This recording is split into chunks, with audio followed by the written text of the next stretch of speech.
Cool kid. So, I am bringing up this Kickstarter for you to view.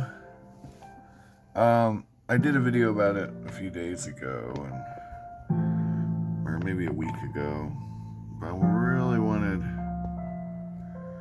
to discuss it with you guys because the company has done some things to kind of ease all the reservations that you might have had about them. And I just wanted to show you this because the first Kickstarter, I'll show you that real quick.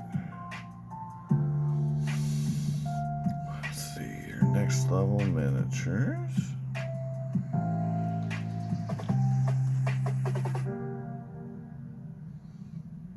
Here we go. All right.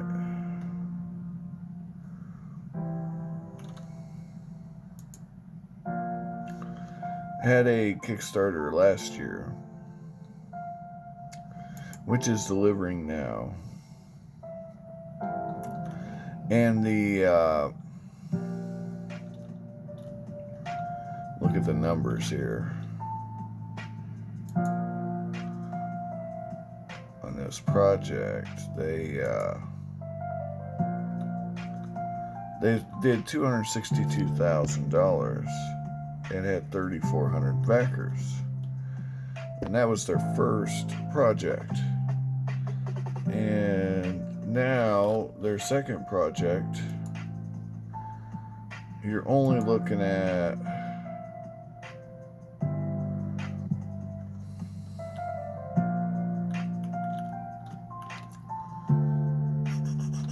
what was it? Oh, 70,000. Here we go. Sorry about the camera, guys. $70,000 and 757 backers. So we're down,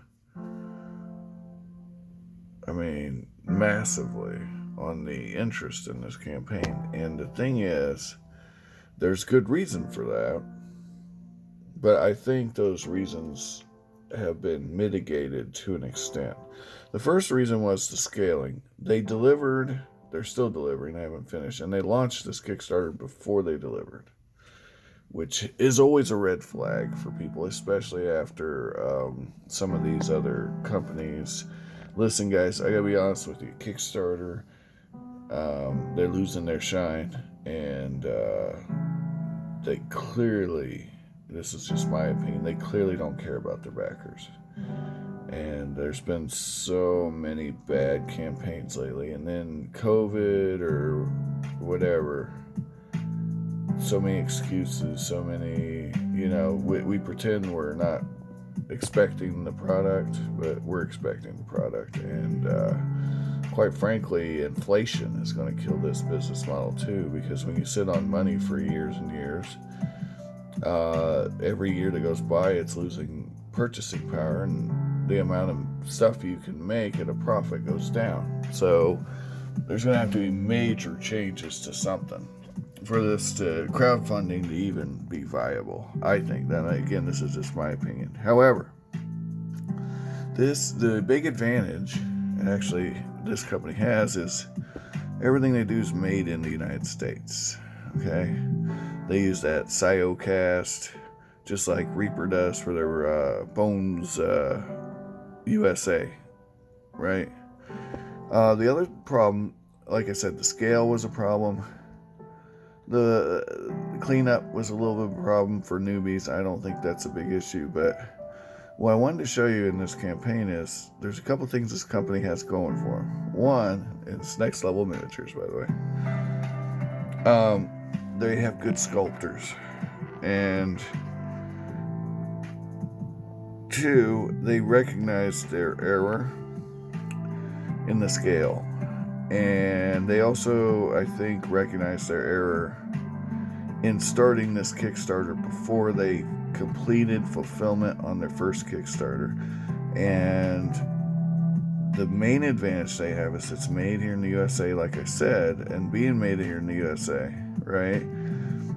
you don't have to worry about the supply chain. You don't have to worry about shipping, containers, and all of this. Now, the downside is labor costs. I don't have their, business model sheet and information, but I can tell you that that's going to be their big hurdle. And I should imagine that a lot of their issues now and going into the future are going to be related to that. However, those aren't insurmountable. Like I said, Reaper does it, so it's doable. These models are very well sculpted, and that in and of itself is half the battle in my book. They've got the scaling right now. Compare this, for example, this Ankeg, okay, to the Reaper Ankeg. They're very comparable. Very comparable. If anything, this one's better. That's not fair to Reaper, because the Ankeg Reaper did was during Bones 1, I think. It might have been Bones 2, but it's been a while. But if it comes out looking anything like this, you got a pretty good product there. A Galbrazu Demon, Rock Troll, an Octorok, they're calling it a Decapus, I don't know. Bugbear Grunt, looks like an Imp, they're calling it a Kanshi. Well, it doesn't have a tail, so homunculus with the wings? I don't know. Kanshi, we'll call it. I don't know. I'm not familiar with that creature. Deep Gnome. And you're getting an Orc Sellsword and Frost Draft and 3 Nagas. All these things. And then, if you look, there are other stretch goals. You got a Boule there. You got an Intellect Devourer, Sathar, Filth Priest. Kind of looks like a Bullywug Shaman. That's cool. Here's a Zorn. A Carapace Symbiote. Looks kind of like a jelly, but it can be whatever you want it to be. Drow Inquisitor with cool gear. And, they scaled it up. And from what I gather, and I've been doing a lot of reading of the reviews on this, of people who've got theirs. I haven't got mine yet, by the way, Next Level Miniatures. So I really can't say one way or the other. But from what I gather, the problem with the first, Series 1 is the humanoids. The monsters are generally okay. If not small, but okay. You can work with them. You can do something with them. There's actually some that they're saying are really good, like the goblins, the kobolds, those are good to go. Sturges are good to go. The bases are wonky from what I'm reading, but, you can put your own base on your own Sturge. You know what I'm saying? If you've been in this game for more than a minute. Now, if we can get these numbers up, and get this back to where the first Kickstarter was, that would be a hell of a deal for somebody. So all I'm going to say, with relatively high confidence, that if you back this, you're not going to be disappointed for what you got for your money. But I don't know how they're going to do that on $70,000. So I don't know if they've already written off a bigger check than they, get cash.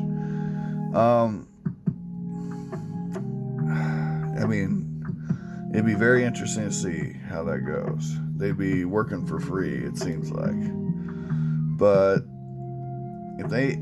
if what they got, so look here, we got 20mm scale, used in fantasy RPGs and tabletop games, durable and able to withstand. There's one more thing I wanted to mention, okay? And this is important. They have offered to rescale some of the Series 1 miniatures, okay?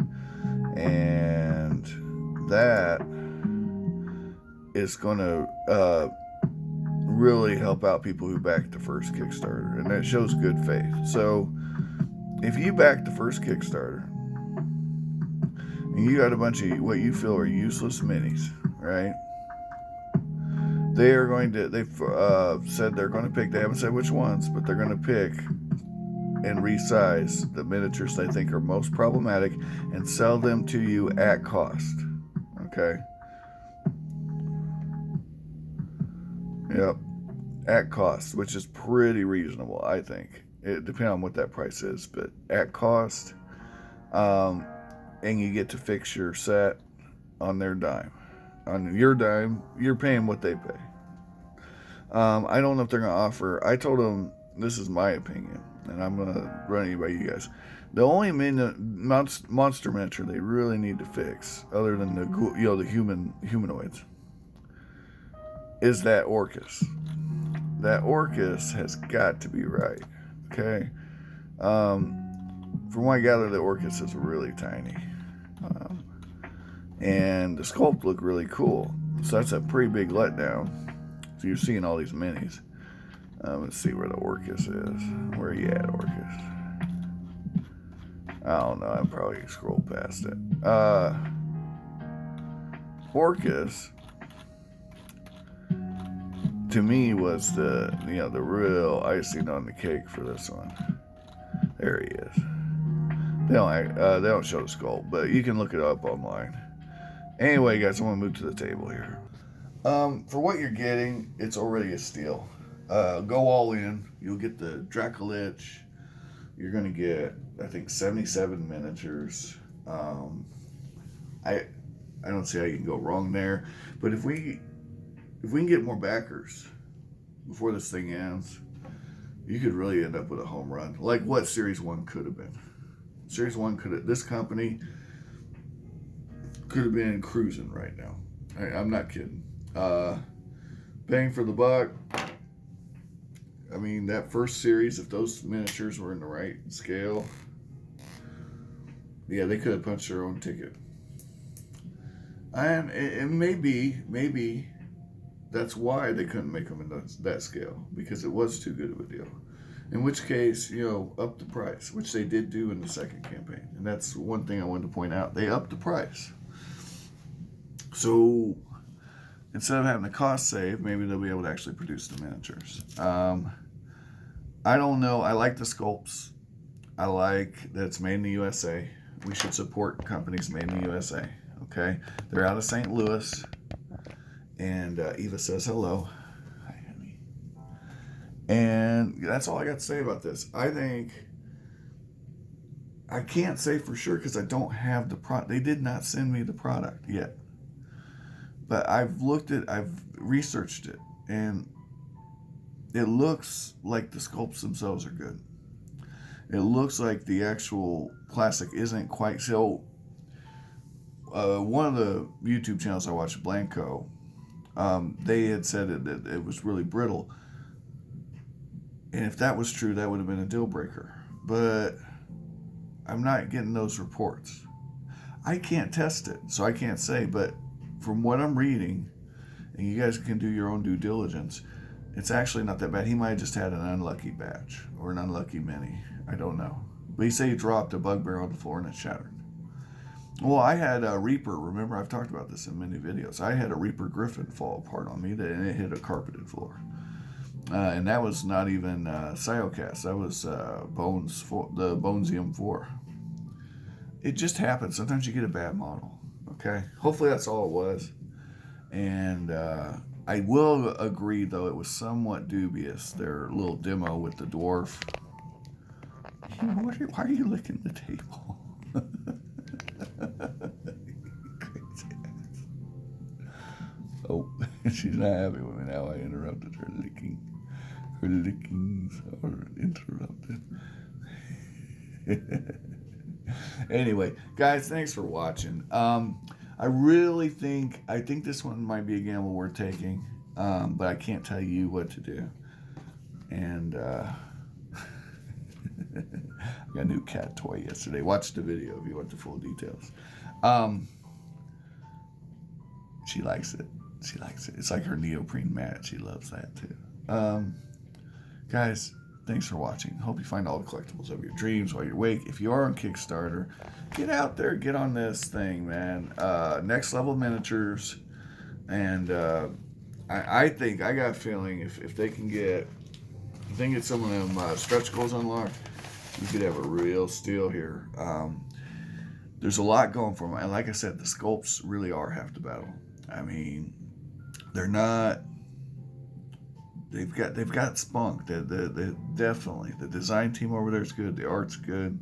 It's a little cartoony, but not over the top, And also, it's all licensed characters and such from Frog God Games, which I've never really messed with, but I did buy their books and they did send those. I got those books. We did a video on that if you want to check it out. And I do plan on running that campaign if I can. I'm not 100% sure. I didn't actually read the books, I'll be honest with you, but it looked pretty interesting. I did peruse it. Well, anyway, that's all I got for today.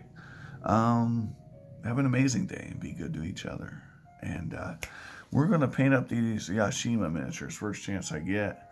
And that's going to be sent out to some of my subscribers who have earned the privilege of having me paint them a miniature. Yep. It's my version of a channel sticker. And thanks a lot. You guys know who you are for all you've done. And, well, Eva, take us out. Bye-bye.